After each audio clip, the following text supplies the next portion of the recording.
Bom dia, boa tarde, boa noite, boa madrugada.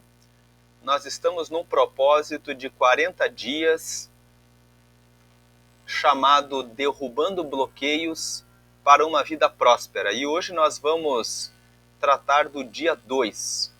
Fala sobre a esperança. Então, o que é esperança? No ponto número 1, a esperança é um estado emocional positivo que gera expectativa e confiança de que algo desejado ou positivo acontecerá no futuro.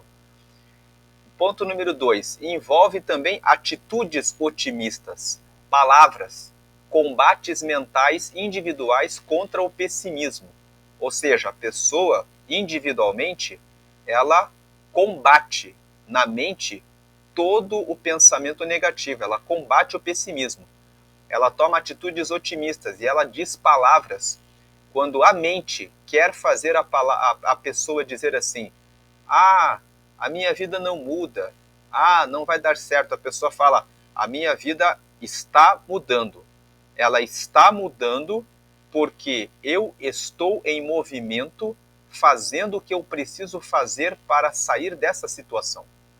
E envolve a fé de que as circunstâncias podem melhorar e as metas e desejos podem ser alcançados. No ponto número 3, é uma capacidade de visualizar um futuro positivo, mesmo diante dos desafios e das incertezas. O último ponto ali, é uma força motivadora que impulsiona as pessoas a perseverar diante das dificuldades, a superar obstáculos e a trabalhar em direção a metas e pessoais ou coletivas. Então, resumindo, a esperança, ela é um estado emocional em que a pessoa tem positividade, em que ela tem uma expectativa de que as coisas vão mudar, ela tem confiança, mais do que uma mera expectativa, ela tem a confiança de que as coisas vão mudar. Agora nós vamos meditar tratando a respeito da esperança num texto da Bíblia que está registrado no livro do profeta Ezequiel, no capítulo 37. Nós vamos ler os versículos 1 até o versículo 14 e extrair algumas considerações a respeito da esperança. O título dessa passagem bíblica é O Vale dos Ossos Secos. Então vamos à leitura. A visão de um vale de ossos secos. Verso 1. Veio sobre mim a mão do Senhor, e o Senhor me levou em espírito, e me pôs no meio de um vale que estava cheio de ossos. Verso 2. E me fez andar ao redor deles, e eis que eram muito numerosos sobre a face do vale, e estavam sequíssimos. Verso 3. E me disse: Filho do homem, poderão viver estes ossos?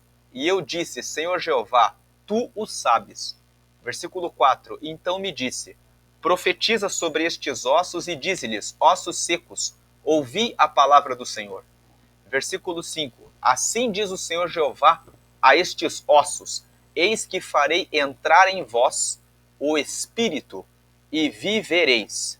Verso 6. E porei nervos sobre vós, e farei crescer carne sobre vós, e sobre vós estenderei pele, e porei em vós o espírito, e vivereis e sabereis que eu sou o Senhor. Continuando, versículo 7. Então profetizei como se me deu ordem, e houve um ruído enquanto eu profetizava. E eis que se fez um rebuliço, e os ossos se juntaram cada osso ao seu osso.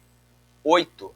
E olhei, e eis que vieram nervos sobre eles, e cresceu a carne, e estendeu-se a pele sobre eles por cima, mas não havia neles espírito. Verso 9. E ele me disse, ele aqui é o Senhor, né? O Senhor me disse: profetiza ao Espírito. Profetiza, ó filho do homem, e dize ao Espírito: assim diz o Senhor Jeová: vem dos quatro ventos, ó Espírito, e assopra sobre estes mortos para que vivam. Verso 10. E profetizei como ele me deu ordem. Então o Espírito entrou neles, e viveram e se puseram em pé, um exército grande em extremo. Verso 11. Então me disse: Filho do homem, estes ossos são toda a casa de Israel. Eis que dizem: os nossos ossos se secaram, e pereceu a nossa esperança. Nós estamos cortados. Continuando, verso 12.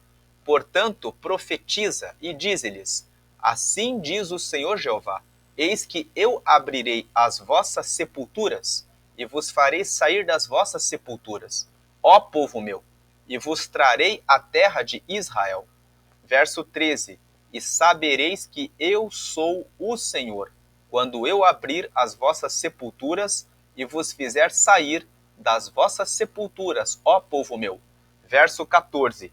E porei em vós o meu espírito, e vivereis, e vos porei na vossa terra, e sabereis que eu, o Senhor, disse isso e o fiz, diz o Senhor. Então, o contexto de Ezequiel, capítulo 37, versículos 1 a 14. Esse texto que nós lemos fala a respeito de como o povo de Israel se encontrava naquele momento em que o profeta Ezequiel foi colocado nessa visão. Esse vale dos ossos secos que nós acabamos de ler é uma visão que Deus deu para o profeta Ezequiel. Ezequiel era um profeta, ele estava como escravo na Babilônia, juntamente com muitos judeus que tinham sido transportados para a Babilônia no ano de 597 a.C., e esse povo que estava com Ezequiel tinha uma expectativa: se eles haveriam de voltar para Jerusalém ou se ficariam como escravos para sempre na Babilônia. Então, aqui o contexto de Ezequiel, para nós entendermos melhor esse texto, nós vamos fazer algumas anotações. A primeira anotação: no livro do 2º Reis, nos capítulos 24 e 25, nós colhemos a informação de que a Babilônia invadiu Jerusalém 3 vezes, durante um período de 605 a 586. Na primeira vez, a Babilônia foi no ano de 605 a.C. e transportou alguns israelitas como escravos para a Babilônia. E foi nessa leva que Daniel e os seus amigos foram levados para a Babilônia. Quando nós lemos o livro de Daniel, ali no capítulo 1, e nós lemos que Daniel com seus amigos estavam no palácio real, eles foram levados em 605 a.C. Depois de 8 anos, no ano de 597 a.C., Nabucodonosor foi novamente para Jerusalém, porque o rei Jeoaquim, que era o rei que governava Judá, se rebelou e não queria mais pagar tributos para a Babilônia. Quando a Babilônia foi no ano de 605 em Jerusalém, eles dominaram os judeus e disseram assim: agora vocês vão pagar tributos para nós. E o povo ficou ali pagando os impostos, e Nabucodonosor levou Daniel e os seus amigos para a Babilônia. No ano de 597, o rei Joaquim, ou Jeoaquim, que estava lá governando, ele não queria mais pagar os impostos, então ele se rebelou, e Nabucodonosor foi até Judá, e ele fez o quê? Ele tirou Jeoaquim do poder e levou Jeoaquim como escravo para a Babilônia, e foi nessa leva que Ezequiel e uma parte do povo de Israel, de Judá, foi carregado para a Babilônia. E no lugar de Jeoaquim, Nabucodonosor colocou o irmão dele, que se chamava Zedequias. Então, quando nós lemos 2º Reis, capítulos 24 e 25, nós tomamos informação dessas 3 invasões da Babilônia em Jerusalém. E depois, por último, a última invasão, que foi a pior de todas, aconteceu em 586 a.C. Ali no 4º ponto, né, que nós vemos na tela, no ano de 586 a.C., o rei Zedequias, que foi colocado por Nabucodonosor no lugar de Jeoaquim, se rebelou e se cumpriram as profecias dos profetas Ezequiel e Jeremias. Ezequiel dizia, né, no capítulo 5 de Ezequiel, nós lemos que ele teve uma visão. Deus falou para ele cortar os seus cabelos. Os cabelos representavam o povo. E era para ele dividir os cabelos em 3 partes.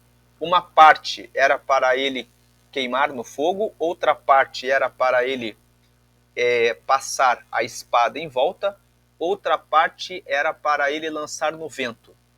E Deus disse para Ezequiel colocar o cabelo numa balança.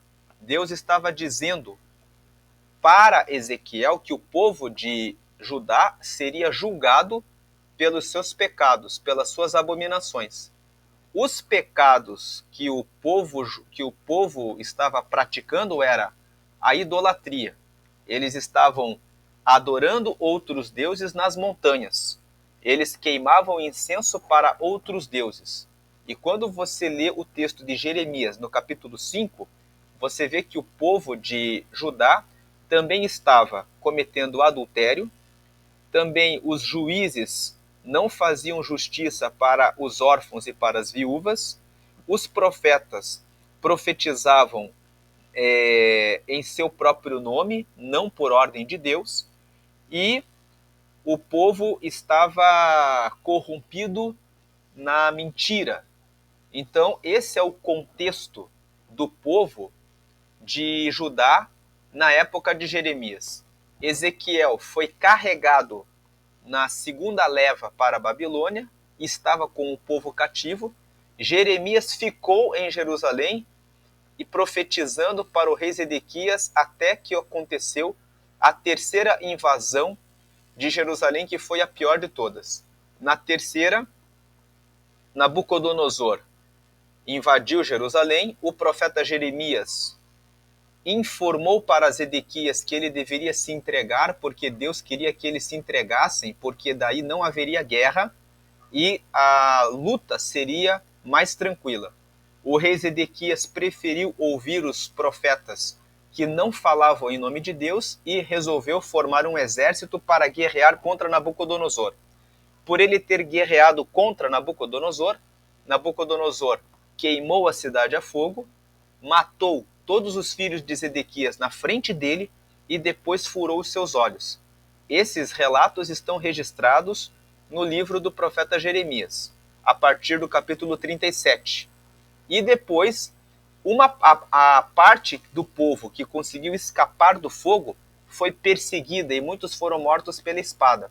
E depois os que escaparam do fogo e da espada tiveram que sair correndo e fugindo para outras terras. Então, quando isso aconteceu, se cumpriu a profecia que Deus deu para Ezequiel no capítulo 5. Ezequiel, no capítulo 5, Deus avisa o povo que Jerusalém seria tomada e que uma parte seria queimada no fogo, outra parte seria morta pela espada e outra parte seria espalhada por todos os cantos. Por isso, Deus manda Ezequiel cortar o seu cabelo, o cabelo simboliza o povo, pesar numa balança, dizendo que Deus estaria colocando a justiça sobre o seu povo, e depois dividir o cabelo em 3 partes. Uma parte queimou no fogo, outra parte passou pela espada e outra parte espalhou pelo vento.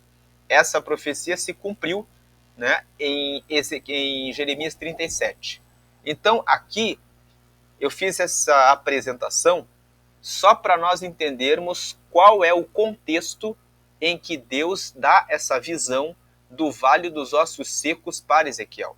A passagem, o último ponto aqui na tela, a passagem que lemos retrata o período em que Ezequiel estava na Babilônia como povo que tinha sido levado para o cativeiro junto com o rei Jeoaquim. Então, Ezequiel estava lá com os cativos. Como que esses cativos estavam? E como que você está? Vou falar como os cativos estavam e vou fazer uma observação em relação à sua vida, à sua condição atual. Primeiro ponto ali, muitos cativos estavam sem esperança e os ossos sequíssimos simbolizam que a sua situação emocional era de extrema sequidão.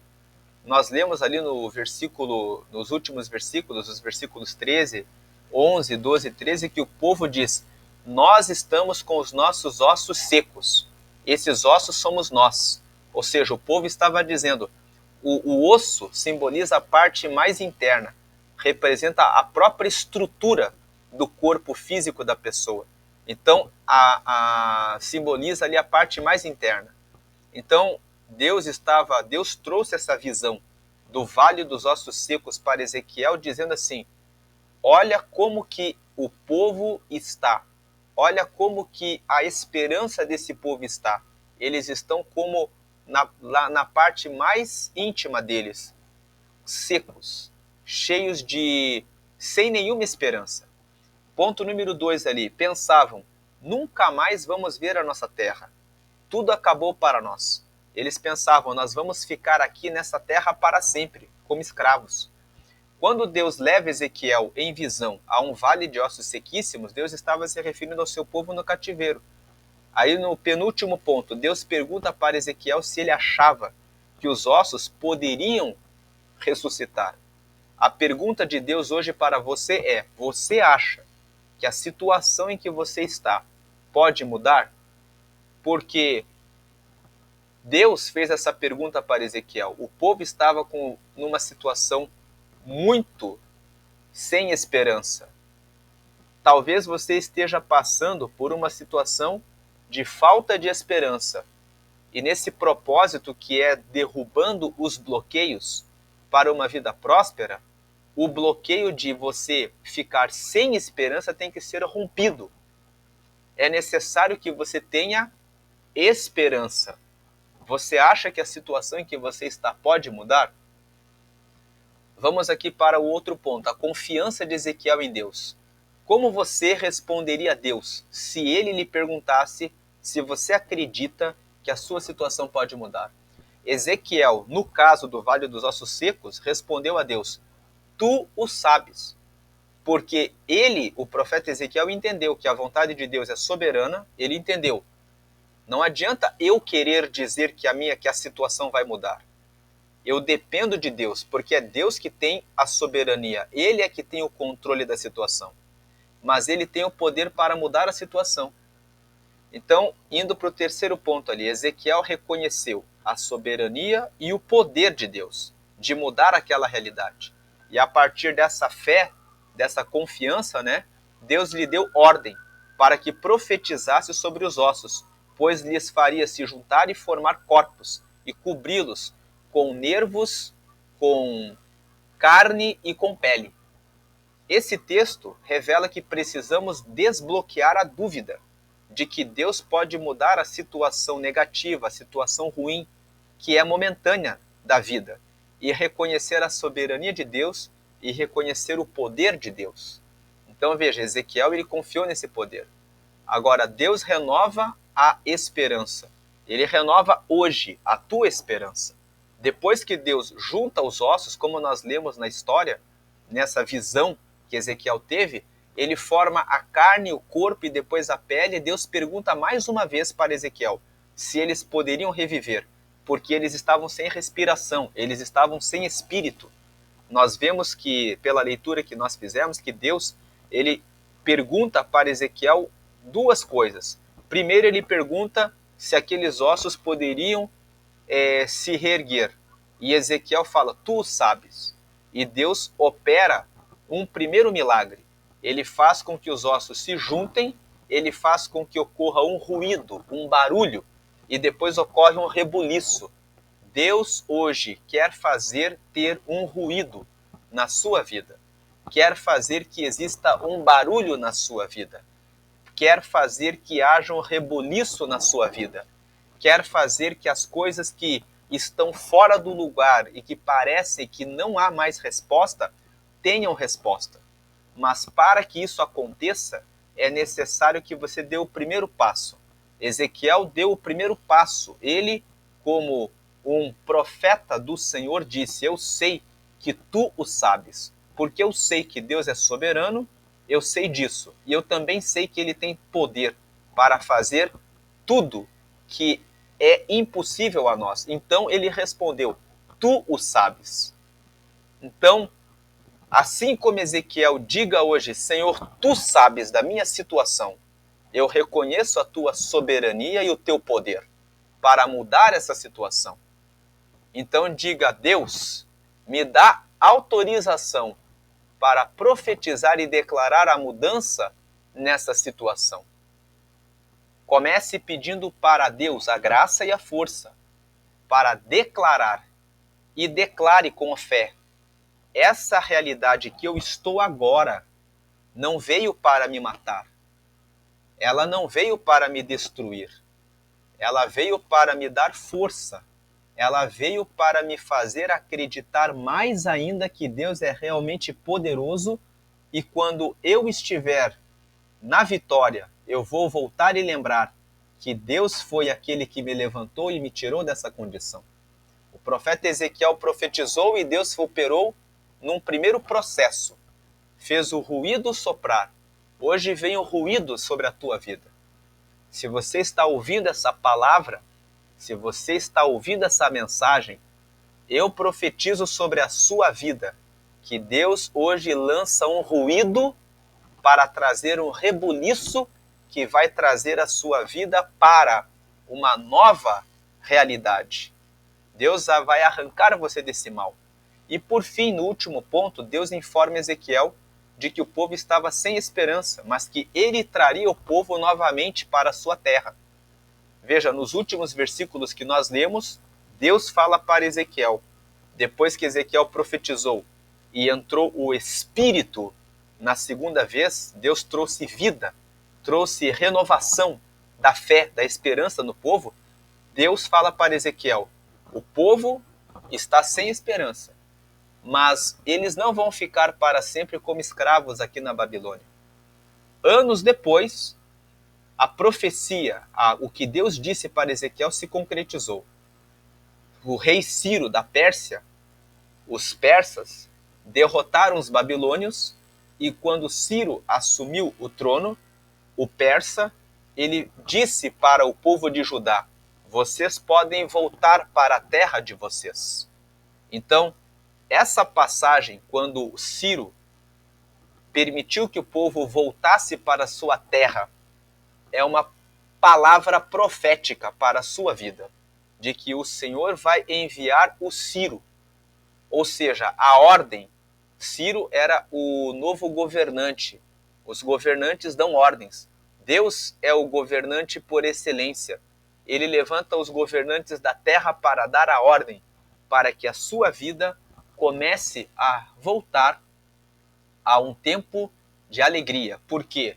O retorno dos cativos para Jerusalém representa alegria, porque representa o retorno para a sua casa, representa o retorno para as suas famílias, representa a reunião do povo novamente na sua terra, onde eles poderiam novamente erguer o templo para adorar a Deus, onde eles poderiam, significa renovação espiritual, né? Eles estavam voltando para a sua casa, para a sua terra, que significa reconciliação com a família, reconciliação conjugal.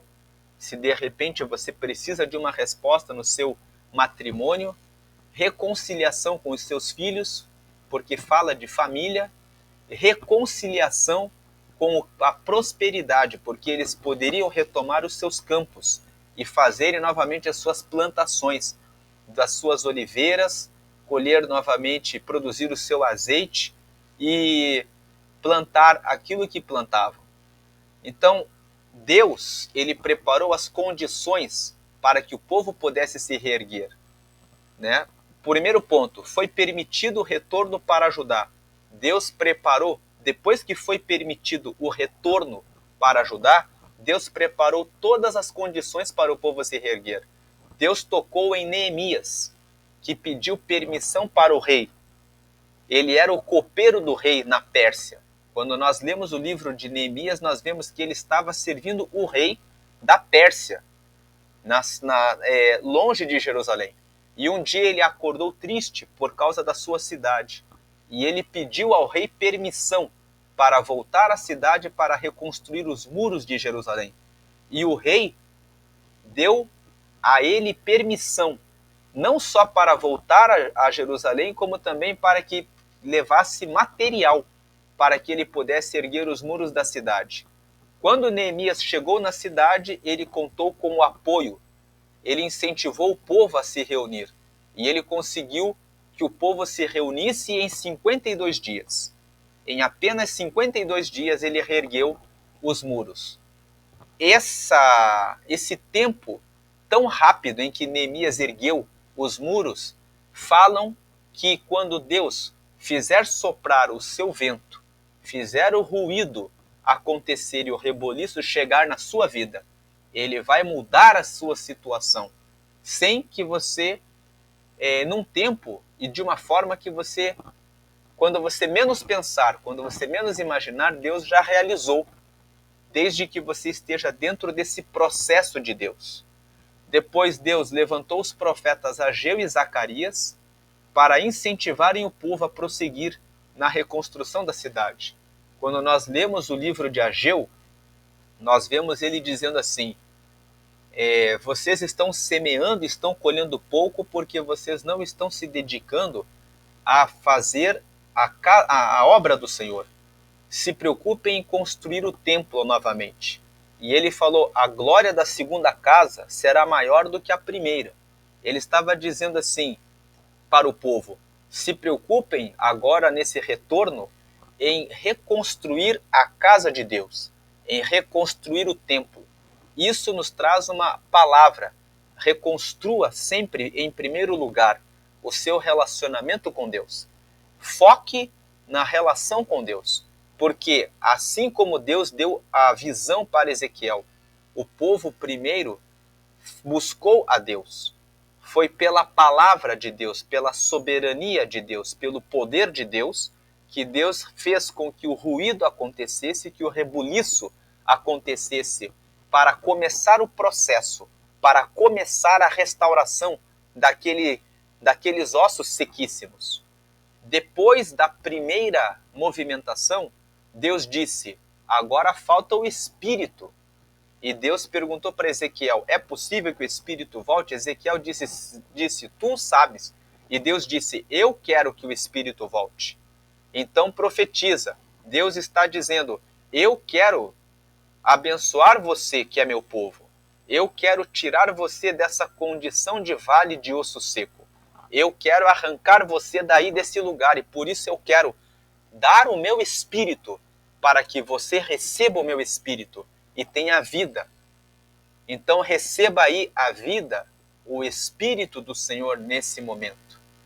E depois, quando eles voltam para a terra, quando eles recebem o Espírito, quando eles voltam para a terra deles, a primeira preocupação, depois que a pessoa recebeu a comunhão com Deus, é se preocupar com as coisas da terra, em reconstruir a sua casa.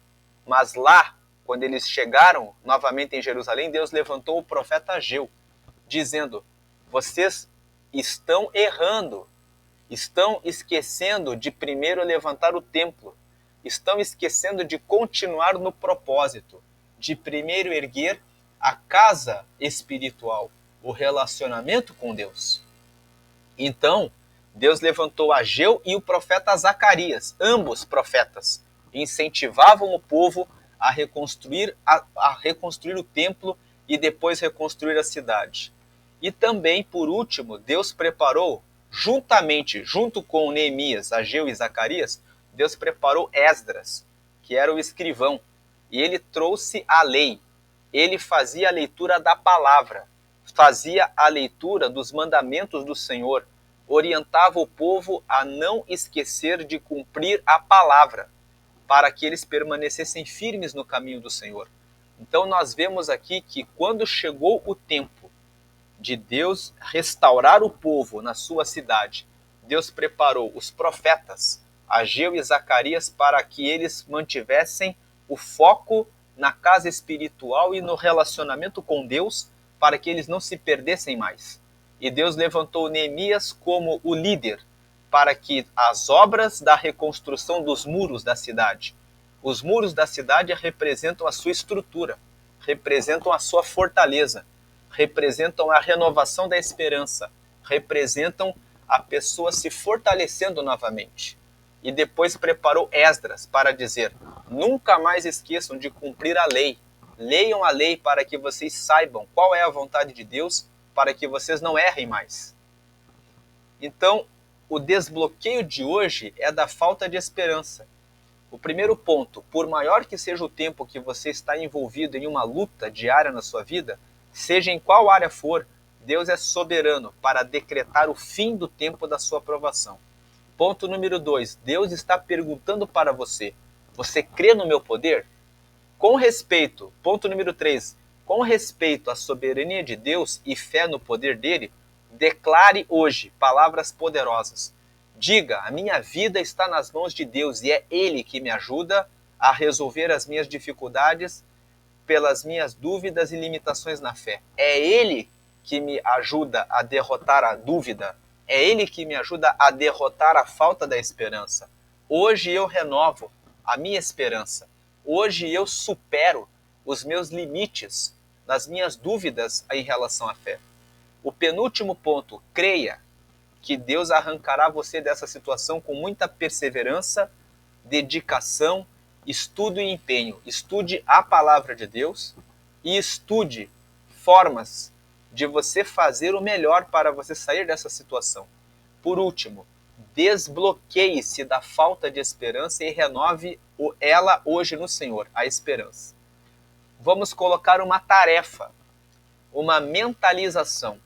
O que é mentalização? É uma forma de você vencer o aspecto emocional que você está atualmente. Você está muitas vezes na situação de angústia, sem esperança, pensando: como faço? Então, feche os olhos, respire e agora pense na situação ruim e na prova que você está vivendo. Veja você nessa dificuldade. Agora, enquanto você contempla essa situação, fale: essa situação está nas mãos de Deus a partir de agora. Fale: e eu sei que Deus está resolvendo toda essa situação para o meu bem. Agora, você pare e veja Deus, veja a situação, veja, imagine essa situação que você está passando sendo resolvida. Veja o seu relacionamento, você conversando com o seu cônjuge de maneira tranquila, pelo mover de Deus. Veja você novamente reconciliado com os seus filhos. Veja você reconciliado com os seus pais. Veja você saindo da situação financeira difícil. Veja portas de trabalho sendo abertas. Veja as situações emocionais sendo resolvidas. Veja a pessoa que estava trancada no quarto em depressão abrindo a porta e saindo com um sorriso no rosto, querendo voltar a praticar atividade física, querendo voltar ao trabalho.